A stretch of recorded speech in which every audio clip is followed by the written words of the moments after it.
सोलापूर जिल्ह्यातील गुंजेगाव येथे सोमवारी सकाळी झालेल्या भीषण अपघातात 19 वर्षीय रेहान मिनाज मुजावर याचा दुर्दैवी मृत्यू झाला। मिळालेल्या माहितीनुसार रेहानने सकाळी आपल्या बहिणी हिनाला कंदलगाव येथील इंडियन पब्लिक स्कूलमध्ये सोडल्यानंतर प्रॅक्टिकल परीक्षेसाठी सोलापूरकडे मोटारसायकलवरून प्रवास सुरू केला होता। गुंजेगाव परिसरात त्याच्या पुढे जाणाऱ्या टिप्पर चालकाने अचानक ब्रेक मारल्याने रेहानच्या दुचाकीची टिप्परला जोरदार धडक बसली। या भीषण अपघातात रेहान गंभीर जखमी झाला आणि त्याचा जागीच मृत्यू झाला। अपघातानंतर मृतदेह शवविच्छेदनासाठी मंद्रुप येथील ग्रामीण रुग्णालयात पाठवण्यात आला।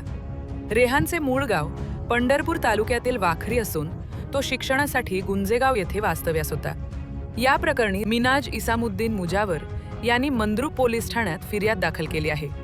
टिप्पर चालकाने भरधाव व निष्काळजीपणे वाहन चालवत अचानक ब्रेक मारल्यामुळे अपघात झाल्याचा आरोप फिर्यादीत करण्यात आला आहे।